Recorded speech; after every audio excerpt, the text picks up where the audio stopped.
您知道一个人一生中大约呼吸几次吗？一个人一辈子大约呼吸6亿次。绝大多数我们不会注意到自己是怎么呼吸的，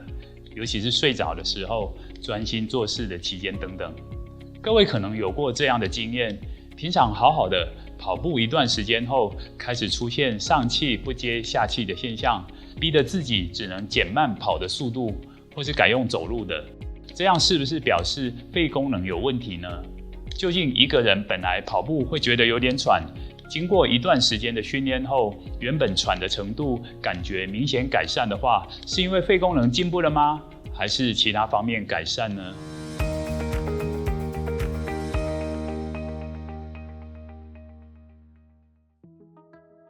常听到人说，多运动可以锻炼肺功能。实际上，运动本身，例如慢跑健走、骑脚踏车等等这些有氧运动，训练一段时间之后，通常会很明显的感觉到可以跑得更快、更久，感觉没有原先那么喘了。自然而然的就会想到，是不是自己的肺功能变好了？其实真正进步的主要不是肺功能哦，就算有，也只有一点点。我们可以知道，呼吸时的吸气依赖的是横膈膜与胸腔吸气肌肉的收缩，拉开我们的肺脏，让空气进入肺部。而吐气的时候，除了放松这些肌肉外，如果加上腹肌的收缩与胸腔的吐气肌肉，可以进一步吐出更多的空气。因此，运动训练的就是这些与吸气、吐气有关的肌肉，可以增强这些肌肉的强度与耐力，在某些程度上能够提高整体吸气、吐气的容量，也算是增加肺功能。不过，增加的幅度有限，因为每一口吸气、吐气依赖的是肺部的拉开、放大，把空气吸入肺脏，还有缩小，把空气挤出肺脏。而我们的肺脏大小先天就受限于胸腔空间的大小，因此我们的最大气体交换能力是受限的。再怎么锻炼，每分钟能够让空气进出肺脏的气体容量能够进步的幅度终究是有限的。常听人说运动改善心肺功能，又加上我们主观的感觉，想要跑更快时的不舒服就是喘这个感受，很容易会有一个错觉，觉得运动能力不足的时候是因为肺功能不够好，锻炼一段时间后没那么喘了，大概就是肺功能改善了。经过一段时间的有氧运动训练，跑步的速度、距离都可以大幅进步，那究竟是改善了什么呢？其实有氧运动对于一个平常没有锻炼的人来说，真正改善的是他的心脏输出能力哦。一个成年人平时的心脏输出能力约在每分钟5到6公升，但是受过训练的运动员，例如田径选手、马拉松选手等，他们的心脏输出量可以高达20甚至40公升，也就是可以有5到8倍的进步空间，是不是很惊人？一个没有受过运动训练的一般人，运动最大能力的瓶颈不是肺功能的好坏，而是心脏输出的能力不够。这里就必须提到我们的心肺功能究竟是做了什么事情，让我们可以进行运动，也就是说外界的氧气是如何透过呼吸进入我们的肌肉细胞使用的。为什么心跟肺要一起讲？因为两者都很重要，缺一不可。一个是呼吸系统，帮我们把氧气从外界输送到肺部；另外一个就是循环系统，帮我们把氧气从肺部运送到身体的细胞，也就是运动时的肌肉组织。心脏本身主要的组织就是肌肉，心肌的收缩能力决定我们的心脏输出效率的好坏，而肌肉本身的特性就是锻炼与否会有很大的能力差别。几乎任何形式的运动都需要心脏输出更多的血液供应身体的需要。那反过来说，如果一个人整天几乎都是静态的生活方式，例如久坐久站或者躺平的话，可想而知，他的心脏肌肉功能一定是比较差的。所以给一个心脏功能不好的人，就算是呼吸高浓度的氧气，也无法增加多大的运动能力，因为他的心脏并没有办法输送更多的氧气到四肢的肌肉组织，也就是吸了很多氧气，同时也吐出很多氧气，只是浪费掉而已。既然我们提到一般人运动能力的瓶颈不在呼吸系统，是不是我们平常的呼吸量都是绰绰有余的呢？您知道一个人的换气量最大可以达到什么程度吗？日常生活中，一个人在静态的时候，换气量大约每分钟6公升就够用了。那如果刻意尽你所有的能力来用力吸气、吐气，而且用最快的频率呼吸时，你的换气量可以达到多少呢？10公升、30公升、100公升都不是，可以达到每分钟170公升，将近25到30倍的换气量。也就是说，每个人先天的每分钟最大换气量其实是很够的。说到这里，你大概就有一个疑问了，那换气量跟我们常说的肺活量有什么不同呢？可能您在健康检查的时候曾经做过一个肺功能的检查，结果出来后会有一个肺活量的数值，显示您的肺活量是不是正常。一般来说，平常我们在休息状态下的呼吸是很轻松的，也就是毫不费力的吸气、吐气，这样子一来一往的呼吸，每一口气大约是500cc 的容量，这就是我们常说的潮气容量 （tidal volume）。那用力吸饱气，再用力吐气，能够呼出来的最大体积，也就是肺活量，约是多少呢？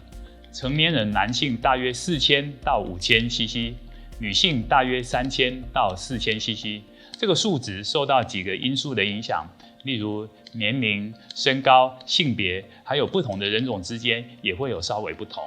一个人的肺活量受到年龄很大的影响，通常在25到30岁达到巅峰，之后就随着年龄逐渐下降。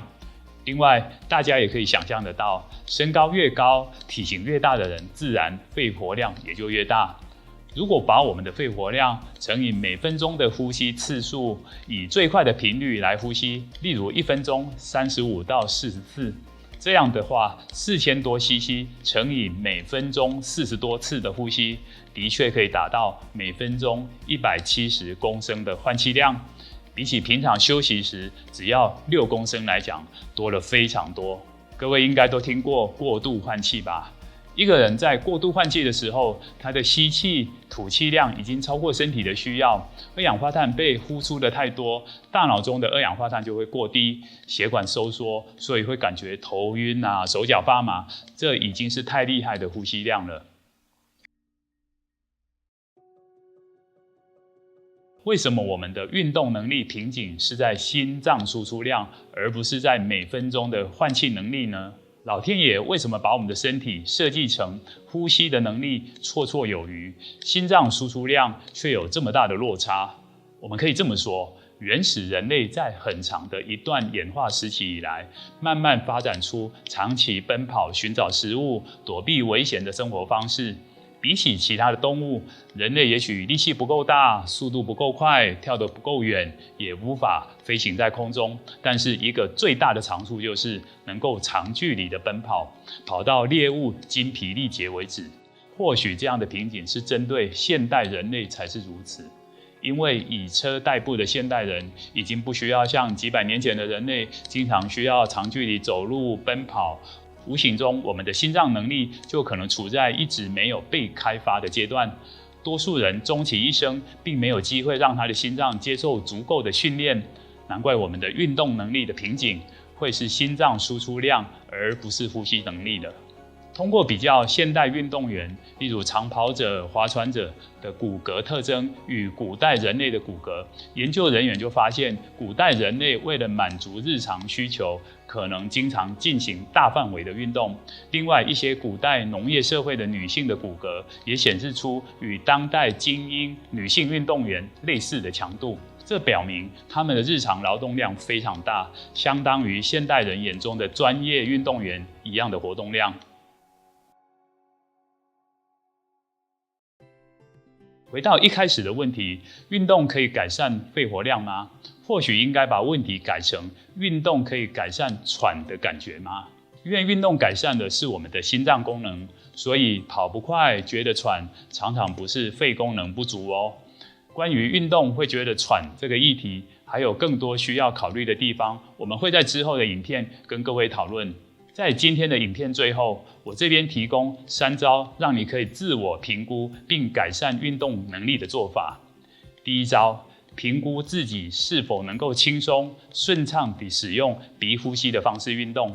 我们在之前的影片已经讲过很多鼻呼吸的重要性与好处，请还没有看过的朋友记得点一下之前的影片哦。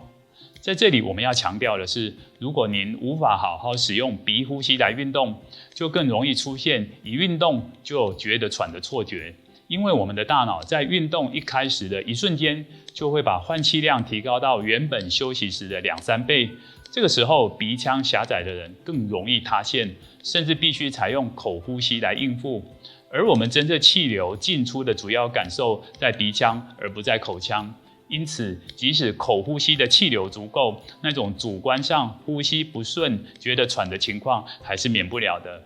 尤其如果是在一开始特别不舒服，反而在活动一阵子5到10分钟之后，觉得呼吸变轻松了，就很可能是上呼吸道，特别是鼻腔气流阻力大引起的。随着运动后，肾上腺素升高，让血管收缩，鼻腔变得比较通畅，呼吸喘的感觉会跟着缓解。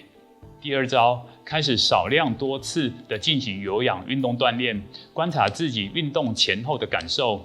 一次10到20分钟，快走、慢跑或者骑飞轮都可以。重点是观察自己的心跳与主观喘的感觉。如果没有其他的心脏疾病或是呼吸道的问题的话，运动当时喘的感觉会在一停下来后，几乎就立刻感觉改善，最多1-2分钟就不再觉得喘了。这是因为没有受过训练的人在运动期间，心脏无法提供足够的输出量，肌耐力也不足。然而，我们大脑的神经系统在运动的需求下，仍然不断地提出超过能力的需求，所以我们会觉得喘。那一旦停止运动，神经系统的需求没了，自然很快就不觉得喘。如果是这样的情形，通常在几个星期左右的锻炼，就可以明显感受到进步，原本运动强度下会觉得喘的情况就获得改善了。第3招，运动时喘的感觉，在运动后拖很久还没有完全消失，就要详细查原因了。如果您每次活动后，例如多走一些路、爬楼梯、跑步等等，运动当时喘的感觉，在停下来后总是要过一阵子，例如过了5分钟还没有完全缓解，或是心跳在运动期间变快的情形，过了10分钟还没有恢复正常，而且合并有一些其他的不舒服，例如胸闷咳嗽头晕等等，这个时候就不是只有缺乏运动这样的原因而已。